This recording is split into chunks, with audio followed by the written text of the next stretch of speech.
কোন ব্যক্তি জিহাদের ময়দানে আঘাতপ্রাপ্ত হলো, সামান্য একটু আঘাত লাগছে, কিয়ামতের মাঠে আপনার এই আঘাত থেকে রক্ত বের হবে, রক্ত, আর ওই রক্ত থেকে মেশক আম্বরের ঘ্রাণ বের হবে। শহীদের আত্মা বহনকারী পাখিগুলা, এর মানে তারাই এখন, ওই শহীদরাই তারা এখন, তারা জান্নাতে উড়ে বেড়ায় আর জান্নাতের ফল মূল খেয়ে বেড়ায়। এই পাখিগুলা উড়তে উড়তে ওই স্বর্ণের ফানুসে গিয়ে বসে আপোষের মাঝে গল্প করা শুরু করে। দুনিয়ায় আমাদের যে ভাইয়েরা আছে তারা যখন জানতে পারবে আমরা কত আনন্দের মধ্যে আছি, আমাদের খবরগুলা যদি তারা পায়, তাহলে তারা জিহাদের ব্যাপারে অনাগ্রহ করবে না, জিহাদের সময় অলসতা করবে না। সবাই আগুনে ঝাঁপ দাও। কি বললেন? সবাই আগুনে ঝাঁপ দাও। তো আগুনে যখন ঝাঁপ দিতে বলছে, ফাহাম্মু, সাহাবীরা মানসিকভাবে প্রস্তুত নিছে যে আগুনে ঝাঁপ দিব, তারা পুরো রেডি ঝাঁপ দিবে। ঝাঁপ দেওয়ার আগে একজন আরেকজন এমন করে, ফাজা আলা ইউমসিকু বা'দুহুম বা'দা ইয়াকুলুন, একজন আরেকজন এইভাবে খোঁচায় আর বলে, আসলে ঝাঁপ দিমু, মানে ঝাঁপ দিবে, কিন্তু এইভাবে একজন আরেকজনে ধরতেছে আর বলতেছে, আসলে কি ঝাঁপ দিমু? ফারুরনা মিনান নার ইলা রাসূলিল্লাহ সাল্লাল্লাহু আলাইহি সাল্লাম, আরে আগুন থেকে বাঁচার জন্য আমরা নবীর কাছে আসছি। রাসূলুল্লাহ সাল্লাল্লাহু আলাইহি ওয়াসাল্লাম বলেন, কোন ব্যক্তি যদি জিহাদ না করে অথবা কোন মুজাহিদের সামানা তৈরি করে না দেয়, অথবা মুজাহিদের অনুপস্থিতিতে তার পরিবারকে যদি সাহায্য সহযোগিতা না করে, আসাবাহুল্লাহু বিকারিআতিন ক্বাবলা ইয়াউমিল কিয়ামাহ, আল্লাহ তাআলা কিয়ামতের আগে তাকে আযাব দ্বারা পাকড়াও করবেন, নাউযুবিল্লাহ। তাহলে হয়তো জিহাদ করতে হবে, না হয় কোনো মুজাহিদকে সহযোগিতা করতে হবে, অথবা মুজাহিদের অনুপস্থিতিতে তার পরিবারকে সহযোগিতা করতে হবে। এই জন্য প্রত্যেকটা মুসলমান জিহাদের জজবাত, জিহাদের তামান্না এটা রাখতে হবে। আবু দাউদের হাদিস 2484 নম্বর হাদিস, 2484, قال رسول الله صلى الله عليه وسلم لا تزال طائفة من أمتي يقاتلون على الحق ظاهرين على من ناوأهم حتى يقاتل آخر أمتي المسيح الدجال। রাসূলুল্লাহ সাল্লাল্লাহু আলাইহি সাল্লাম বলেন, আমার উম্মতের একটা দল হকের পক্ষে লড়াই করবে, বাতিলদের বিরোধিতা করবে, বাতিলদের বিরুদ্ধে তাদেরকে আল্লাহ বিজয় দান করবেন। আমার উম্মতের শেষ দলটা দাজ্জালের সাথে লড়াই করা পর্যন্ত জিহাদের বিধান চালু থাকবে, বলবৎ থাকবে। কোন দেশের বিচারক যদি সিদ্ধান্ত দেয় যে জিহাদ নিষিদ্ধ, তার কথায় জিহাদ নিষিদ্ধ হবে না, সে নিষিদ্ধ হবে না। এটা আসলেও ঠিক, কারণ নবী বলছে। আবু দাউদের হাদিস 2532 নম্বর হাদিস, 2532, এই হাদিসের মধ্যে আছে, قال رسول الله صلى الله عليه وسلم ثلاثة من أصل الإيمان, নবীজি বলেন ঈমানের মূল হলো তিনটি, ঈমানের মূল হলো তিনটি। এক নাম্বার আল কাফু আম্মান ক্বালা লা ইলাহা ইল্লাল্লাহ, যে ব্যক্তি বলে লা ইলাহা ইল্লাল্লাহ, এই ব্যক্তিকে কথা এবং কর্ম দিয়ে কষ্ট দেওয়া যাবে না। কোন ব্যক্তি বলে লা ইলাহা ইল্লাল্লাহ, তাকে কথার আঘাত করা যাবে না, তাকে কর্মের আঘাত করা যাবে না। দুই নাম্বার ওয়ালা নুকাফিরুহু বিযাম্বিন, যে ব্যক্তি বলে লা ইলাহা ইল্লাল্লাহ, কোন গুনাহের কারণে তাকে আমরা কাফের বলবো না, গুনাহের কারণে তাকে আমরা কি বলবো না, হুটহাট কাফের। কাফের ফতুয়া দিবে ফতুয়া বিভাগ থেকে। আমাদের দেশে আলহামদুলিল্লাহ অসংখ্য ফতুয়া বিভাগ আছে, ফতুয়া বিভাগের কাজ হলো ফতুয়া দেওয়া, আমরা যারে তারে কাফের বলা এটা ঠিক না। এটা হলো দুই নাম্বার। তিন নাম্বার ওয়ালা নুখরিজুহু মিনাল ইসলামি বিআমাল, কোন মুসলমানের একটা আমল দেখা তাকে ইসলাম থেকে বের করে দিব না। তার একটা আমল দেখলাম আর বললাম সে মুসলমান না, এমনটা আমরা বলবো না। এরপরে নবী বলেন, ওয়াল জিহাদু মাযিন মুনযু বাসানি আল্লাহ ইলা আইয়ুকাতিলা আখির উম্মতি আল মাসীহ আদ-দাজ্জাল। নবী বলেন, আল্লাহ আমাকে যেদিন থেকে নবী বানিয়েছেন সেদিন থেকে জিহাদের বিধান চালু আছে, জারি আছে। লা ইউবতিলুহু জাওরু জাইরিন ওয়ালা আদলু আদিলিন। কোন জালেমের জুলুম, কোন বিচারকের বিচার জিহাদের বিধান নিষিদ্ধ করতে পারবে না। নবীজি বললেন, লা ইউবতিলুহু জাওরু জাইরিন ওয়ালা আদলু আদিলিন। জিহাদের বিধানকে কোন জালেমের জুলুম, কোন বিচারকের বিচার বাতিল করতে পারবে না। এই জন্য কোন মুসলিম কান্ট্রিতে যদি কোনো বিচারক বলে জিহাদ নিষিদ্ধ, সে দেশের ইমানদারদের ইমানি দাবি হবে তারা পাল্টা বলবে তুমি নিষিদ্ধ। এই কথাটা মনে থাকতে হবে। তাহলে জিহাদের নিয়ত আছে তো সবার? আল্লাহ তাআলা তৌফিক দান করেন। তিরমিজির হাদিস 1655 নম্বর হাদিস, 1655। قال رسول الله صلى الله عليه وسلم ثلاثة حق على الله عونهم। তিন ব্যক্তিকে সাহায্য করা আল্লাহ নিজের উপর অবধারিত করে নেয়। তিন ব্যক্তিকে সাহায্য করা আল্লাহ তাআলা নিজের উপর অবধারিত করে নেয়। এক নাম্বার, আল মুজাহিদু ফি সাবিলিল্লাহ। যেই মুজাহিদ আল্লাহর রাস্তায় জিহাদ করে তাকে সাহায্য করা আল্লাহ নিজের উপর অবধারিত করে নেয়। দুই নাম্বার, ওয়াল মুকাতাবুল্লাযী ইউরিদুল আদা। চুক্তিকৃত গোলাম, মুকাতাব, মনিবের সাথে চুক্তি হয়েছে এই পরিমাণ টাকা দিলে তাকে দাসত্ব থেকে মুক্তি দিয়ে দিবে, এই গোলামকে সাহায্য করা আল্লাহ নিজের উপর ওয়াজিব করে দেয়। তিন নাম্বার, ওয়ান্নাকিহুল্লাযী ইউরিদুল আফাফা। যে ব্যক্তি বিয়ে করতে চায়, বিয়ের মাধ্যমে নিজেকে পুত পবিত্র করতে চায়, আল্লাহ তাআলা তাকে সাহায্য করা নিজের উপর ওয়াজিব করে দেয়। এই তিন ব্যক্তির একজন হলো আল্লাহর রাস্তার মুজাহিদ।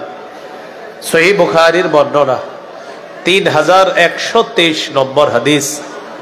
عن أبي هريرة رضي الله تعالى عنه قال قال رسول الله صلى الله عليه وسلم تكفل الله لمن جاهد في سبيل الله لا يخرجه إلا الجهاد في سبيله وتصديق كلماته بأن يدخله الجنة أو يرجعه في مسكنه الذي خرج منه ما نال من أجر أو غنيمة।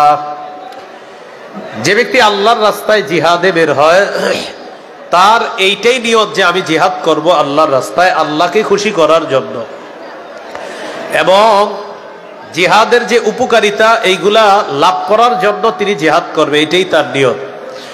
আল্লাহ তাকাফফালাল্লাহ, আল্লাহ তাআলা দায়িত্ব নিয়ে নেয় এই মুজাহিদকে শহীদ বানিয়ে হয়তো জান্নাতে নিবেন, না হয় গাজী বানিয়ে প্রচুর গনিমতের মাল সম্পদ সহ তার ঘরে আল্লাহ পৌঁছায় দিবেন। এই হলো মুজাহিদ, জিহাদ করার ফজিলত।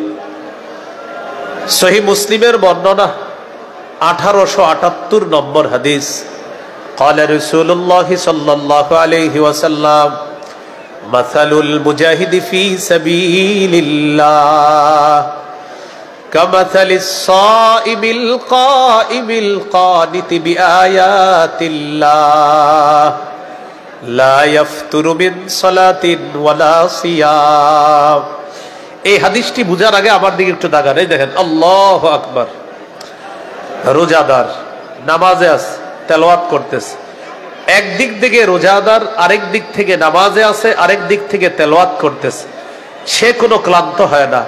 ক্লান্তিহীন রোজাদার, ক্লান্তিহীন তেলাওয়াতকারী, ক্লান্তিহীন নামাজরত ব্যক্তির যেই সওয়াব, আল্লাহর রাস্তায় মুজাহিদ জিহাদ থেকে ফিরে আসার আগ পর্যন্ত ক্ষণে ক্ষণে আল্লাহ তাকে সেই সওয়াব দান করেন। এটা হলো আল্লাহর রাস্তায় জিহাদ করার ফজিলত। দেখেন, জিহাদ করা এটা আল্লাহর হুকুম। সূরাতুত তাওবার 36 নম্বর আয়াতে আল্লাহ বলেন, ওয়াকাতিলুল মুশরিকিনা কাফাতান কামা ইউকাতিলুনাকুম কাফা। তোমরা সকল মুশরিকদের বিরুদ্ধে লড়াই করো। আমাদের দেশে সামান্য কিছু মুশরিকরা কিছুদিন আগে এমন ভাবসাব দেখাইছিল যে 90% মুসলমানের দেশ, আমাদের উপর তারা এমন ভাব দেখাইছে যে তারা আমাদের উপর আধিপত্য বিস্তার করতে চায়। কিন্তু মুসলমানরা ইতিমধ্যে বুঝাইয়া দিছে, এবং ইতিমধ্যে এই কথাটা পাশের রাষ্ট্রকেও বুঝাইয়া দিছে যে আমাদের দেশে মুসলমান আর ইসলামের প্রশ্নে সারা বাংলাদেশের সব মুসলমান এক। এটা বুঝার পরে এখন একটু চুপ আছে, যারা বুঝছে না এখন একটু চুপ আছে, মানে একটু কটর মটর করছিল। ওই একজন আছে, উনি গিয়া এই কাম করতেছে ওখানে বসে বসে, এই জন্য উনি তো আসলে কাজটা ঠিক করতেছে না। তো এইগুলা করা তো অন্যায়। আল্লাহ আমাদেরকে বুঝার তৌফিক দান করে। এই জন্য মনে রাখবেন, শিরিকের প্রশ্নে মুসলমান কাউকে ছাড় দিবে না। আবু দাউদের হাদিস 2504 নম্বর হাদিস, قال رسول الله صلى الله عليه وسلم جاهدوا المشركين بأموالكم وأنفسكم وألسنتكم। রাসূলুল্লাহ সাল্লাল্লাহু আলাইহি সাল্লাম বলেন, তোমরা তোমাদের সম্পদ দিয়ে, তোমাদের জান দিয়ে এবং তোমাদের জবান দিয়ে মুশরিকদের বিরুদ্ধে তোমরা লড়াই করো। একটা দল সব সময় হকের উপর অটল থাকবে। এই জন্য কোনো সন্দেহ নাই, ফিলিস্তিনের মুজাহিদ ভাই যারা আছে তারা হকের পক্ষে। মুসলমান আমরা যারা আছি ফান্ড কালেকশন করে সঠিক সোর্সের মাধ্যমে ওই মুজাহিদ ভাইদের পাশে দাঁড়ানো মুসলমান ভাই হিসাবে আমাদের দায়িত্ব কর্তব্য। তারা আমাদের ভাই। নবী বলছেন, সম্পদ দিয়ে, জান দিয়ে এবং জবান দিয়ে তাদের বিরুদ্ধে লড়াই করো।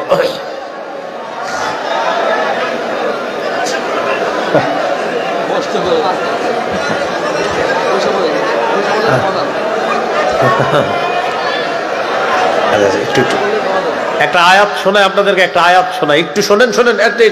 থামবে। সূরা মুজাদালার 11 নম্বর আয়াতে আল্লাহ বলেন, হে ঈমানদারগণ, যদি তোমাদেরকে বলা হয় জায়গা করে দাও, তোমরা জায়গা করে দিবা। আল্লাহ তোমাদেরকে জান্নাতে জায়গা করে দিবেন। সামান্য পরিমাণ যদি প্রত্যেকে আগান, একটু সামান্য আগান, ইনশাআল্লাহ আল্লাহ জান্নাতে জায়গা দিবেন। বাস সামান্য একটু বাস একটু। হ্যাঁ, মাশাআল্লাহ।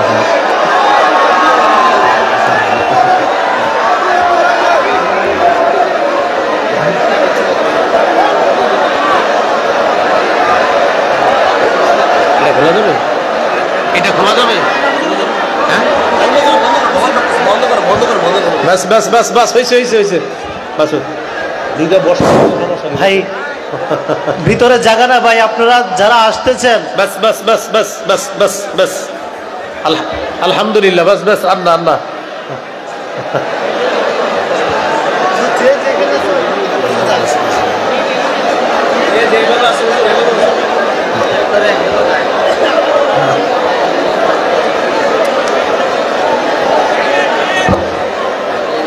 বাস আন্না বাস, যে যেখানে আছেন বসে যান।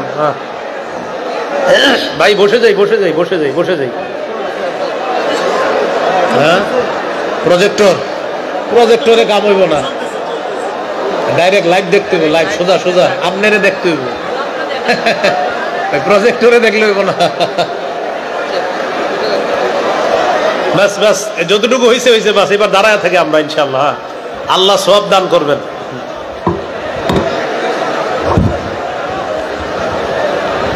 বাস যে যেখানে আছে আমরা বসে যাই ভাই, আমরা আর আওয়াজ করব না।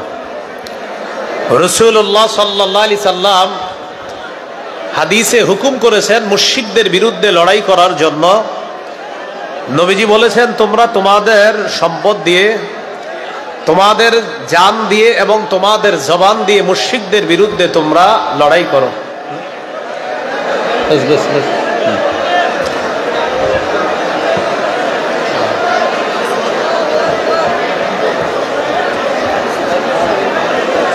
বাস আন্না ভাই দাঁড়ায় যাই, গেটে যারা আছে আমরা দাঁড়িয়ে যাই।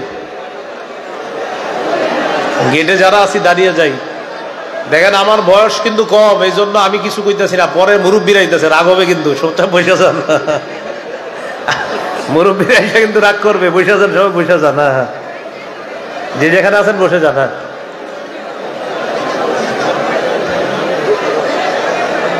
জায়গা হইতেছে না, মানে ওরা হইতেছে।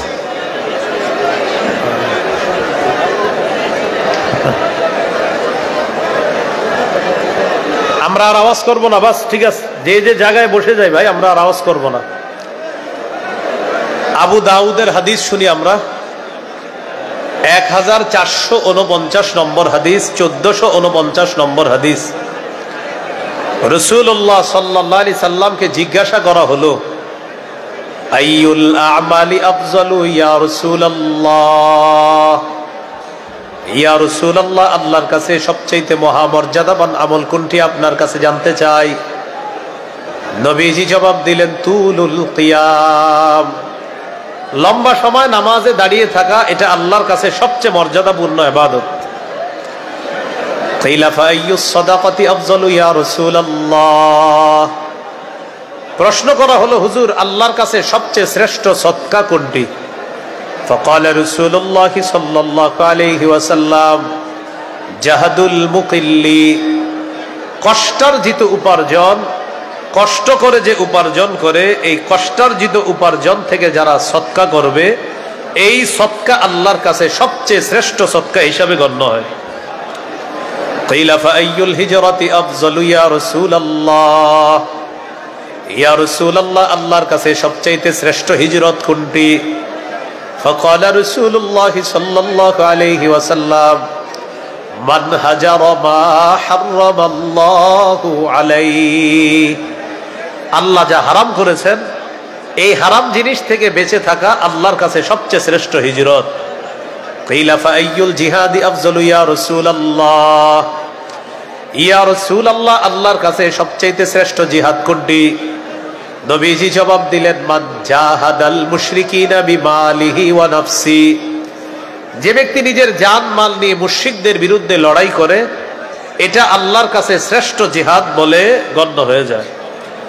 এরপরে প্রশ্ন করলেন, ফাআইয়ুল কতলি আশরাফু ইয়া রাসূলুল্লাহ, ইয়া রাসূলুল্লাহ, আল্লাহর কাছে সবচেয়ে মহামর্যাদাপূর্ণ শাহাদাত কোনটি?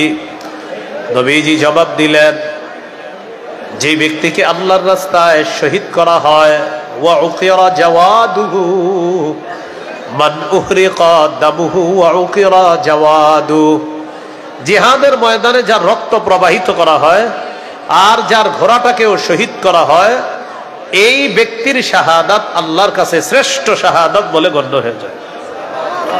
তাহলে নতুন একটা কথা আসলো, শাহাদাত। বলেন কি? জিহাদের ময়দান হলো বাজার, আর জিহাদ করব আমরা, এটা আমরা জানলাম। এখন হলো শাহাদাত। শাহাদাতের নিয়ত আছে তো সবার? তিরমিজির হাদিস, 1653 নম্বর হাদিস। قال رسول الله صلى الله عليه وسلم من سأل الله الشهادة بصدق بلغه الله منازل الشهداء وإن مات على فراشه, কোন ব্যক্তি যদি আল্লাহর কাছে দিল থেকে শাহাদাতের তামান্না করে, ইচ্ছা করে, এই ব্যক্তি যদি তার ঘরের বিছানায় মারা যায়, আল্লাহ তাআলা তাকে শহীদদের মর্যাদায় পৌঁছায় দিবেন। তিরমিজির 1654 নম্বর হাদিস। قال رسول الله صلى الله عليه وسلم من سأل الله القتل في سبيله, কোন ব্যক্তি যদি আল্লাহর রাস্তায় শহীদ হওয়ার নিয়ত করে, আতাহুল্লাহু আজরা শহীদ, আপনি শুধু নিয়ত করছেন আল্লাহর রাস্তায় শহীদ হবেন, কিন্তু আপনার সুযোগ হয় নাই শহীদ হওয়ার, সুযোগ যদিও পান নাই, আল্লাহ আপনাকে শহীদের সওয়াব দান করবেন। এই জন্য শাহাদাতের তামান্না রাখতে হবে, নিয়ত রাখতে হবে, আল্লাহ আপনি যদি কখনো শহীদ হওয়ার সুযোগ দেন, 1 নম্বরে আমি শহীদ হব ইনশাআল্লাহ। এরকম নিয়ত আছে সবার ইনশাআল্লাহ? আমাদের মা বোনরা যারা, তারা তাদের সন্তানকে শহীদ হওয়ার জন্য প্রস্তুত করতে হবে। বিগত দিনে আমাদের মস্তিষ্ক এমন ভাবে বিকৃত করা হয়েছে, জিহাদের নাম শুনলে একদল মানুষ এই পবিত্র জিহাদটাকে অপবিত্র ভাবে আমাদের সামনে উপস্থাপন করত। জিহাদ পবিত্র বিধান। জিহাদ কি বিধান ভাই? পবিত্র বিধান। সন্ত্রাসী এটা অপবিত্র। সন্ত্রাস নির্মূল করার শ্রেষ্ঠ পবিত্র একটা পদ্ধতির নাম হলো জিহাদ। এই জন্য জিহাদ, শাহাদাত এগুলো পবিত্র শব্দ, এগুলাকে অপবিত্র করার কোনো সুযোগ নাই। আল্লাহ আমাদের সকলকে জিহাদের তামান্না, শাহাদাতের তামান্না আল্লাহ আমাদেরকে দান করেন। তিরমিজির হাদিস 1656 নম্বর হাদিস। قال رسول الله صلى الله عليه وسلم لا يكلم أحد في سبيل الله والله أعلم بمن يكلم في سبيله إلا جاء يوم القيامة اللون لون الدم والريح ريح المسك।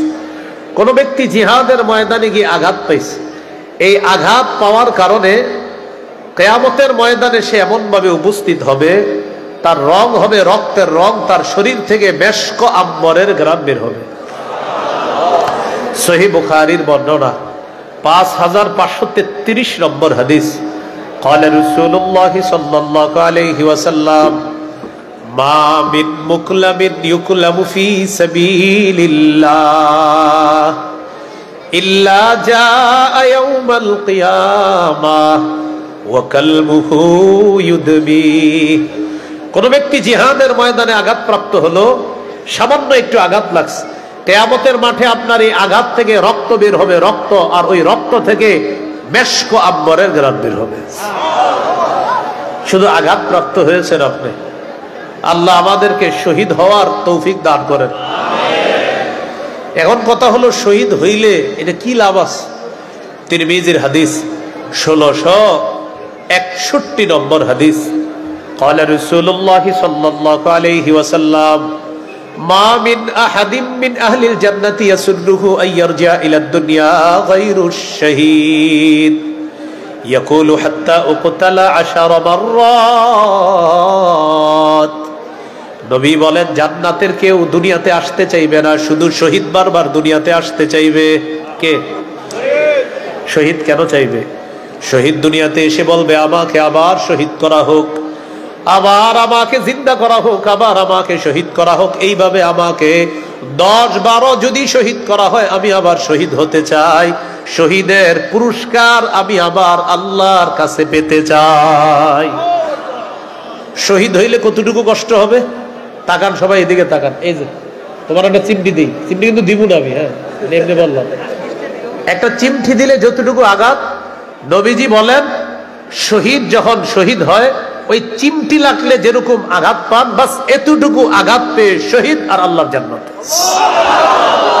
এতটুকু। তিরমিজির হাদিস 1663 নম্বর হাদিস, 1663। قال رسول الله صلى الله عليه وسلم للشهيد عند الله 6 خصال। নবীজি বলেন, শহীদের আল্লাহর কাছে স্পেশাল 6টা পুরস্কার। কয়টা? 6টা। 1 নাম্বার, ইউগফারু লাহু ফি আউয়ালি দাফআ ওয়া ইউরা মাকআদুহু মিনাল জান্নাহ। শহীদ যখন শহীদ হয়, তখন তার শরীরের রক্তের প্রথম ফোঁটাটা বের হওয়ার সাথে সাথে তার আগের সবগুলা গুনাহ মাফ করে দেওয়া হয়, এবং ওই মুহূর্তে তাকে জান্নাতের আসনটা দেখানো হয়।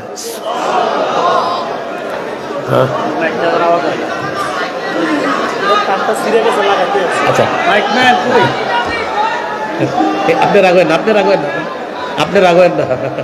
তার ছিঁড়ে গেছে, তারটা লাগাইতেছে। মাইকের একটু তারটা ছিঁড়ে গেছে। হ্যাঁ, ঠিক হইতেছে ইনশাল্লাহ। আপনারা প্রস্তুত হন, হুজুর আসার আগে ইনশাল্লাহ আশা করি মাইক ঠিক হয়ে যাবে। তো এই জন্য আমরা দেখেন, আমরা যদি এখন জোরে বলি না, এই বলি বলি বলি আমি শোনেন শোনেন শোনেন শোনেন শোনেন, এখন এই যে বেটা ঠিক করতেছে, আমরা যদি সবাই মিলে বলি, এই বেচারা এখানে হার্ট ফিল করতে পারে। তো এই জন্য আপনারা একটু সময় দেন, উনি ঠিক করবে। আপনারা যদি আমার এইভাবে চিল্লায় বলেন, আমিও মনে পুরো জমা হবে। তো এই জন্য ওই মাইক ম্যানটা একটু সুযোগ দেন, সুযোগ দেন। মেশিনের জিনিস ইনশাল্লাহ ঠিক হয়ে যাবে, আল্লাহর রাস্তায় একটু সুযোগ দেন। হ্যাঁ হ্যাঁ, এবার ঠিক আছে। আচ্ছা, কি যে মানে কি ঠিক? আচ্ছা, তো রাসূলুল্লাহ সাল্লাল্লাহু আলাইহি সাল্লাম বলেন, শহীদের আল্লাহর কাছে 6টা পুরস্কার। 1 নাম্বার, শহীদের শরীরের রক্তের প্রথম ফোঁটাটা বের হওয়ার সাথে সাথে তার আগের সব গুনাহ মাফ, ওই মুহূর্তে জান্নাতের আসনটা তাকে দেখানো হয়।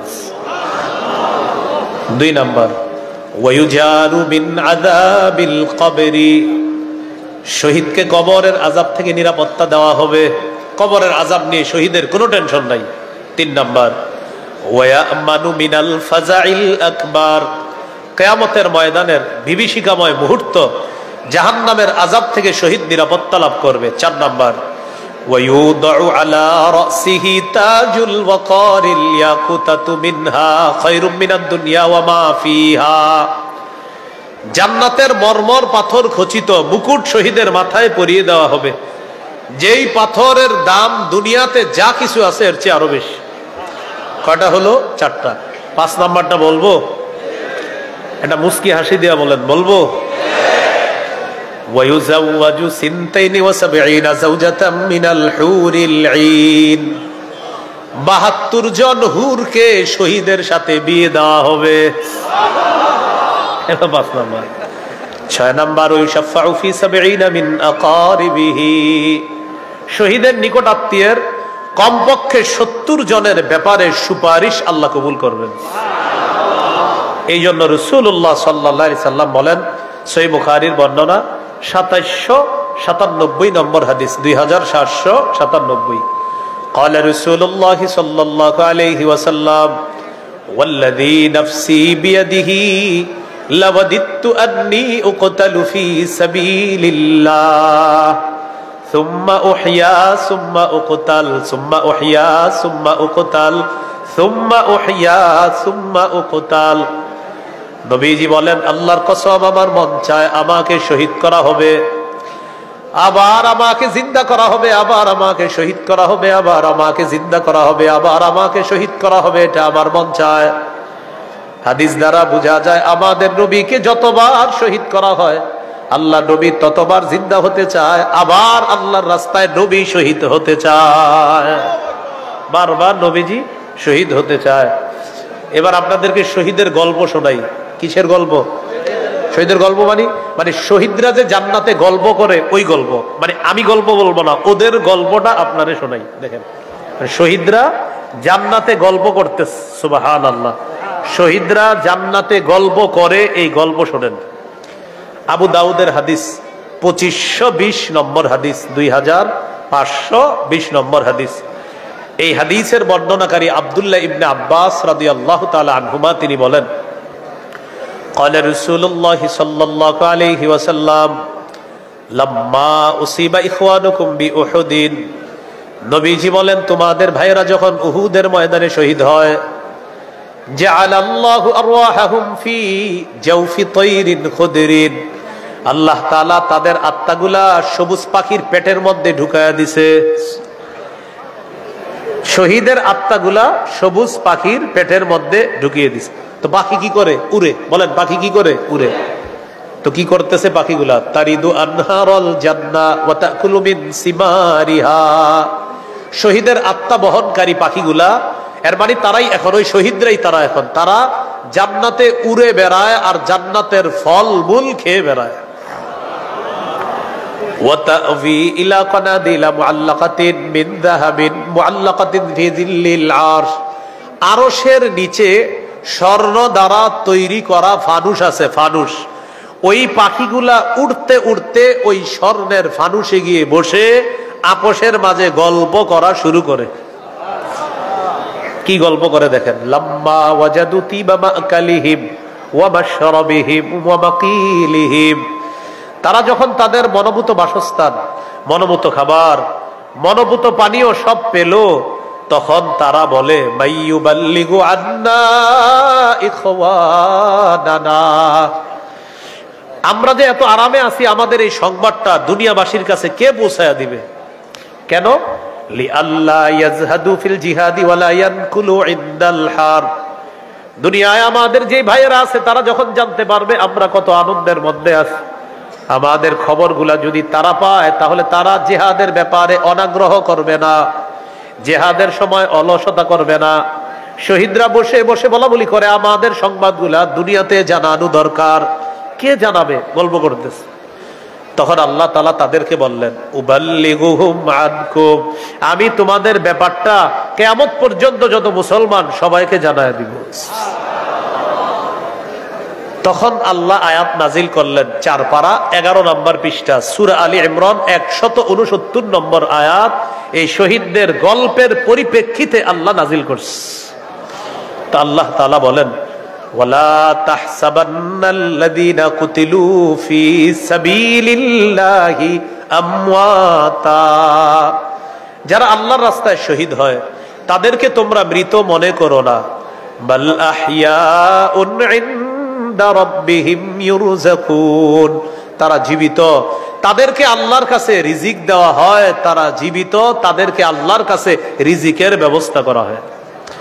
ফারিহিনা বিমা আতাহুমুল্লাহু মিন ফাদলি, আল্লাহ তাআলা তাদেরকে যেই নিয়ামত দান করেছেন এই নিয়ামত পেয়ে তারা উল্লাসিত, তারা আনন্দিত। আল্লাহর পাওয়া নিয়ামত পেয়ে তারা আনন্দিত, তারা উল্লাসিত। তাহলে শহীদরা আমাদেরকে জানায় দিছে তারা কত আনন্দে আছে। কেন? আমরা যেন জেহাদের ব্যাপারে অনাগ্রহ না দেখাই। এজন্য আমাদের দেশের বিজ্ঞ মুফতি সাহেবরা কখনো যদি জেহাদের ফতুয়া দেয় তাহলে ইনশাআল্লাহ কারা কারা সত্যি সত্যি রাজি আছে ইনশাআল্লাহ।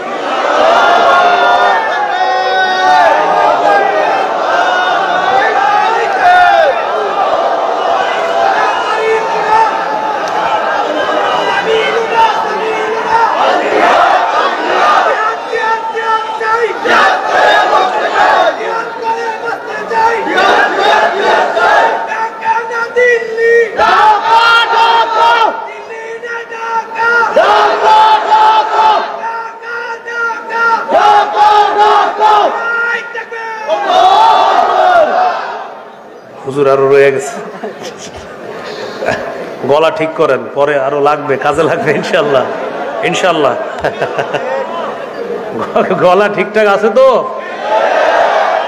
গলা এখন ভাঙা যাবে না, আরো রয়ে গেছে।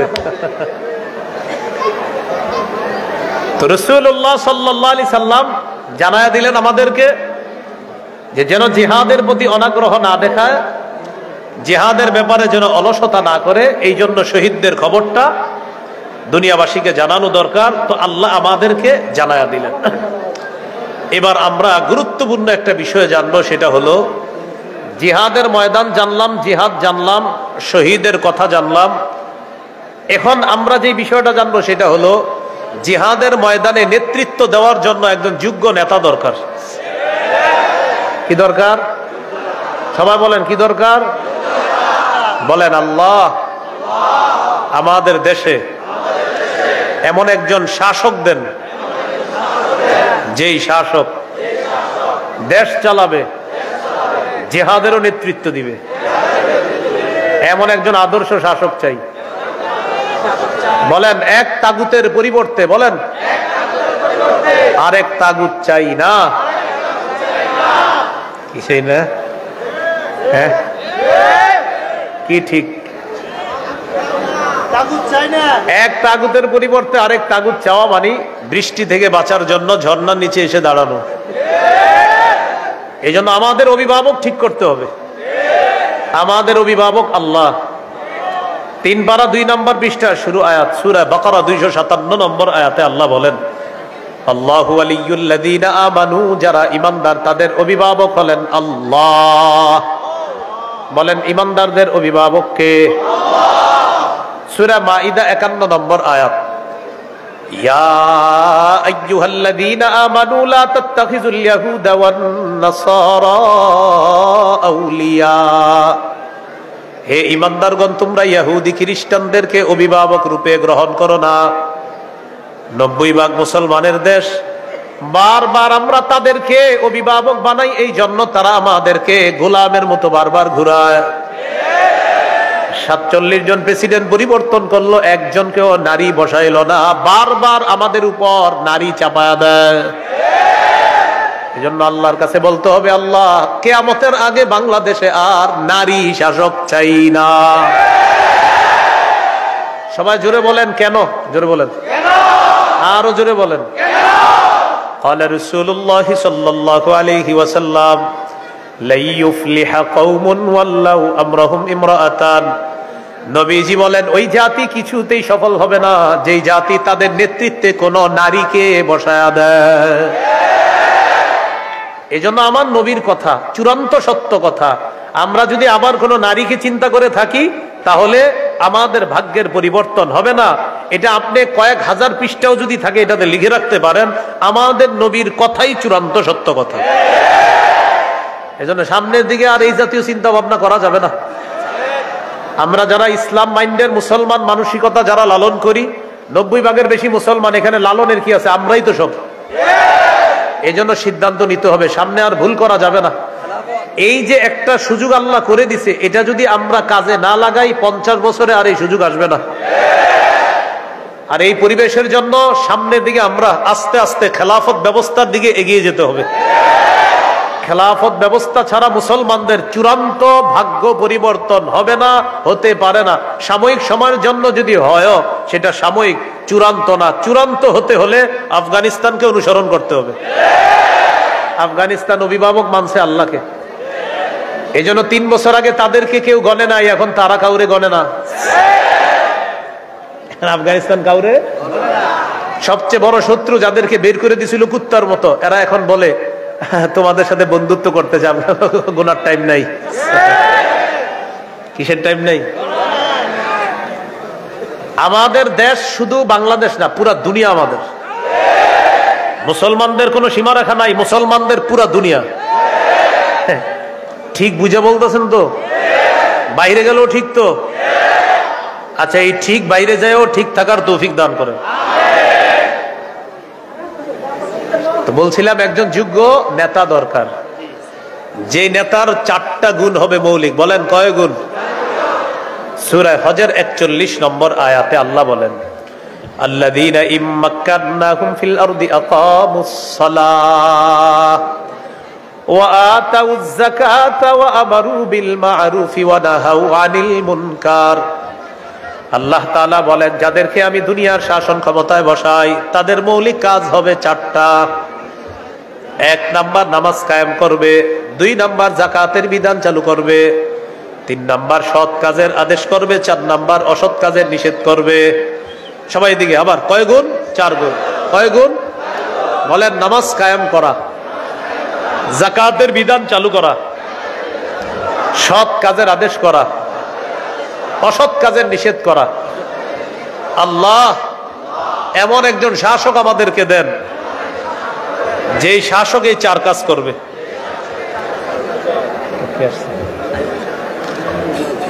আমাদের সামনে উপস্থিত হয়েছেন সুলতানুল ওয়াইজিন, আমাদের সবার অত্যন্ত মহব্বতের মানুষ, আপনাদেরও মহব্বতের। হজরতের জন্য সবাই অপেক্ষা করছিলেন। আল্লামা খালেদ সাইফুল্লাহ আইয়ুবী দামাত বারকাতুহুমুল আলিয়া হজরত চলে এসেছেন ইনশাল্লাহ। হজরতের পরে আমাদের আজকের মাহফিলের সবচেয়ে মূল আকর্ষণ যিনি, হজরতও চলে আসবেন ইনশাল্লাহ। তো যে বিষয়টা বলছিলাম, আমাদের একজন আদর্শ শাসক দরকার। এখন কথা হলো, জিহাদের ময়দানে যিনি নেতৃত্ব দিবেন তিনি হবেন আমির। বলেন কি হবেন? এই আমির যিনি হবেন, আমিরের অনুসরণ করার একটা সীমারেখা আছে। বলেন কি আছে? সূরা নিসার 59 নম্বর আয়াতে আল্লাহ বলেন, ইয়া আইয়ুহাল্লাযীনা আমানু আতিউল্লাহ ওয়া আতিউর রাসূল ওয়া উলিল আমরি মিনকুম। হে ঈমানদারগণ, তোমরা আল্লাহর আনুগত্য করো, রাসূলের আনুগত্য করো। তোমাদের মাঝে যারা শাসক, দায়িত্বশীল হবে, আমির হবে, তাদের আনুগত্য করো। কয় আনুগত্য বলা হলো? 3। আজকের আলোচনার সবচেয়ে গুরুত্বপূর্ণ অংশ আমার আলোচনার, একটু মন দিয়ে আমার সাথে বলেন। বলেন, আল্লাহর আনুগত্য নিঃশর্ত ভাবে করতে হবে। রাসূলের আনুগত্য আল্লাহর হুকুমে নিঃশর্ত ভাবে করতে হবে। কয়টা গেল? 2টা। 3। বলেন, আমিরের আনুগত্য, শাসকের আনুগত্য নিঃশর্ত ভাবে করা যাবে না। তাহলে নতুন কথা এসে গেল, যিনি আমির হবেন তার নিঃশর্ত আনুগত্য করা যাবে না। সহিহ মুসলিমের বর্ণনা 1838 নম্বর হাদিস, রাসূলুল্লাহ সাল্লাল্লাহু আলাইহি সাল্লাম বলেন, আস-সামউ ওয়াত তাআতু আলাল মারইল মুসলিমি ফিমা আহাব্বা ওয়া কারিহা মা লাম ইউমার বিমাসিয়া। মুসলমানরা আমির মানবে ততক্ষণ যতক্ষণ আমির সাহেব কোনো নাফরমানিমূলক কথা, কাজ ইত্যাদি কথা না বলবে, কাজের কথা না বলবে।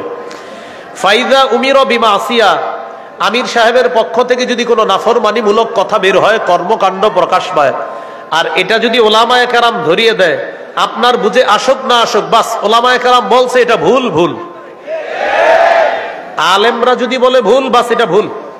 আজকে বটগড়া মাদ্রাসা আমি বয়ান করলাম, এখানে অনেক ওলামায়ে কেরাম, আমার বয়ান যাওয়ার পরে অনেকে আমারে বলতে পারে আপনি যে জায়গায় 2-3টা হাদিস বলছেন, কিছু হাদিস আপনার লফজগত ভুল আছে, অনুবাদ ভুল আছে, আমারে বলতে বলেন। আমি কুমিল্লায় পরবর্তী কোনো মাহফিলে বলে দিব, ভাই আমি 3-4 জায়গায় ভুল করছি, আমার এই ভুলগুলা আপনারা শুনছিলেন, আমি ভুল করছি, আল্লাহ আমাকে মাফ করেন, আপনারা শুধরায় নিয়েন।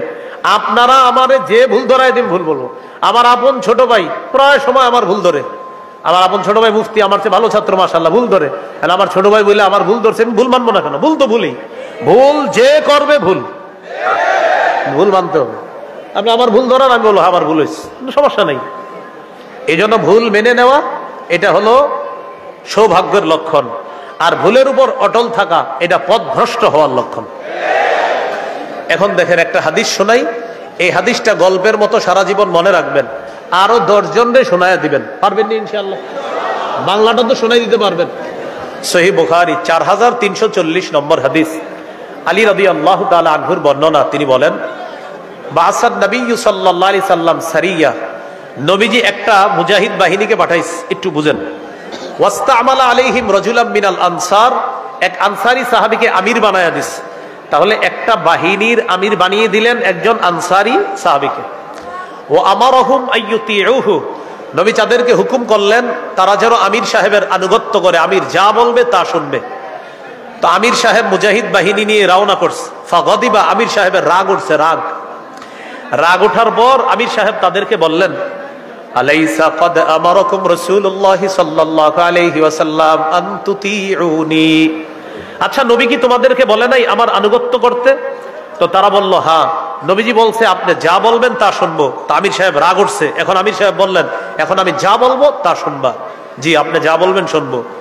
ইজমাউলি হাতাবা, লাকড়ি সংগ্রহ করে আনো। ফাজামাউলা, তারা লাকড়ি সংগ্রহ করে আনছে। আনার পর আমির সাহেব বললেন আউকিদুহা নারা, লাকড়িতে আগুন লাগায়া দাও। ফাউকাদুহা, তারা লাকড়িতে আগুন লাগায়া দিছে। ভাই আবার মন দিয়ে শুনেন, সহিহ বুখারী 4340 নম্বর হাদিস, নবী একটা বাহিনীকে পাঠাইলেন, আমির বানায়া দিলেন, বলে দিলেন আমির যা বলবে সব শুনবা। আমির সাহেব বললেন আচ্ছা নবী কি তোমাদেরকে বলে নাই আমি যা বলবো তা শুনবা? হ্যাঁ বলছে, তাহলে আমি এখন যা বলবো তা শোনো, লাকড়ি আনো। তারা লাকড়ি আনলেন, আগুন জ্বালাও, তারা আগুন জ্বালাইলেন। এবার আমির সাহেব বললেন উদখুলুহা, সবাই আগুনে ঝাঁপ দাও। কি বললেন? সবাই আগুনে ঝাঁপ দাও। তো আগুনে যখন ঝাঁপ দিতে বলছে, ফাহাম্মু, সাহাবীরা মানসিকভাবে প্রস্তুত নিছে যে আগুনে ঝাঁপ দিব, তারা পুরো রেডি ঝাঁপ দিবে। ঝাঁপ দেওয়ার আগে একজন আরেকজন এমন করে ফাজা আলা ইউমসিকু বা'দুহুম বা'দা ইয়াকুলুন, একজন আরেকজন এইভাবে খোঁচায় আর বলে এই আসলে ঝাঁপ দিমু, মানে ঝাঁপ দিবে কিন্তু এইভাবে একজন আরেকজনে ধরতেছে আর বলতেছে আসলে কি ঝাঁপ দিমু। ফারুরনা মিনান নার ইলা রাসূলিল্লাহ সাল্লাল্লাহু আলাইহি সাল্লাম, আরে আগুন থেকে বাঁচার জন্য আমরা নবীর কাছে আসছি, সেই নবী আমাদেরকে আগুনে ঝাঁপ দেওয়ার হুকুম মানতে বলবে, এটা আসলে বিশ্বাস হয় না। তো এই জন্য তারা ঝাঁপ দিবে দিবে না, দিবে না, সিদ্ধান্তহীনতায় ভুগতেছে। ইতিমধ্যে হাত্তা খামাদাতিন নার, আগুন নিভে গেছে, আলহামদুলিল্লাহ। ওয়াসাকানা গদবুহু, আমির সাহেবের রাগও ঠান্ডা হয়ে গেছে, আলহামদুলিল্লাহ। শুধু আমাদের হযরতজির রাগটা 10 বছরে ঠান্ডা হইল না, কি ঠিক? হ্যাঁ হ্যাঁ, আচ্ছা যাই হোক, এখন শুনেন আমি বলি, আমরা সবার কল্যাণ কামনা করি। সহিহ বুখারী 57 নম্বর হাদিসে আছে, জারীর রাদিয়াল্লাহু তাআলা আনহু বলেন বায়াতু রাসূলুল্লাহ সাল্লাল্লাহু আলাইহি সাল্লাম আলা ইকামিস সালাহ ওয়া ইতাইজ যাকাতি ওয়ান নুসহি লিকুল্লি মুসলিম, আমি নবীর কাছে বায়াত হয়েছি এই মর্মে, নামাজ কায়েম করব, যাকাত আদায় করব, সব মুসলমানের কল্যাণ কামনা করব। ভাই আমরা মুসলমানের কল্যাণ কামনা এখনো করি। আমরা চাই দাওয়াতের সাথী ভাইয়েরা সবাই এক হয়ে উলামায়ে কেরামের তত্ত্বাবধানে তারা কোরআন সুন্নাহ মোতাবেক চলুক, এটা আমরা আজও চাই, এখনো চাই। আল্লাহ সকলকে কথাগুলা বুঝার তৌফিক দান করেন। তো হাদিসটি শেষ হয় নেই, ঘটনাটা নবীর কাছে গেছে। নবীজিরে বলার পর নবীজি বললেন, সর্বনাশ, লাউ দাখালুহা মা খরাজু মিনহা ইলা ইয়াউমিল কিয়ামা। আমিরের কথা শুই না তারা যদি আগুনে ঝাঁপ দিত, কিয়ামত পর্যন্ত তারা আগুনে থাকতো, আগুন থেকে বের হতে পারতো না। তাহলে এখান থেকে কি শিখলাম আমরা? আমির সাহেবের কথা যদি নাফরমানিমূলক কথা হয়, সেই কথা মানা যাবে না। নবী বললেন, ইন্নামাত তাআতু ফিল মারুফ, ন্যায়সঙ্গত কথা কাজে আমিরের অনুসরণ হবে। মাখলুকের অনুসরণ করতে গিয়ে খালেকের নাফরমানি করা যাবে না। সবাইকে উদাত্ত আহ্বান করছি, কুমিল্লার উলামায়ে কেরাম যেভাবে দাওয়াত ও তাবলীগের দিক নির্দেশনা দেয়, আমি সত্যি বলছি এটা মেনে নেন, এটাই সৌভাগ্যের লক্ষণ হবে এবং এটাই জান্নাতের পথ হবে ইনশাআল্লাহ। এক দুইজন আলেম ভুল করতে পারে, লাখ লাখ আলেম ভুল করতে পারে না, এই কথাটা বলা যায়। আল্লাহ আমাদের সকলকে কথাগুলা বুঝার তৌফিক দান করেন। তাহলে জিহাদের ময়দান, জিহাদ, আঘাতপ্রাপ্ত হওয়া, শহীদ হওয়া, আর একজন আমির লাগবে, যে আমির একজন যোগ্য আমির হবে। এজন্য আমরা দেশে এমন একজন শাসক চাই যে শাসকের মৌলিক 4টি গুণ হবে এবং তিনি জিহাদের স্পৃহা রাখবে, এমন একজন শাসক আমরা চাই। আর আমাদের কোনো সীমারেখা নাই, আমাদের শুধু বাংলাদেশ না, আমাদের পুরো পৃথিবী আমাদের। এই কথাটা একদিন এই আকীদা রাখতে হবে আপনার। এইটা একটা আকীদা, কিন্তু এটা একটা আকীদার বিষয় আছে, আকীদার মাসালা আছে। হ্যাঁ, এই আকীদা রাখতে হবে আপনার। আল্লাহ তাআলা আমাদেরকে এই কথাগুলোর উপর বুঝে শুনে আমল করার তৌফিক দান করেন। হযরত আলোচনা করবেন ইনশাআল্লাহ। আল্লাহ তাআলা হযরতের হায়াতে, জবানে, কালামে আল্লাহ বরকত দান করেন। হযরতের কাছে দোয়া চাই, আপনাদের সকলের কাছে দোয়া চাই। আসসালামু আলাইকুম ওয়া রাহমাতুল্লাহি ওয়া বারাকাতুহু।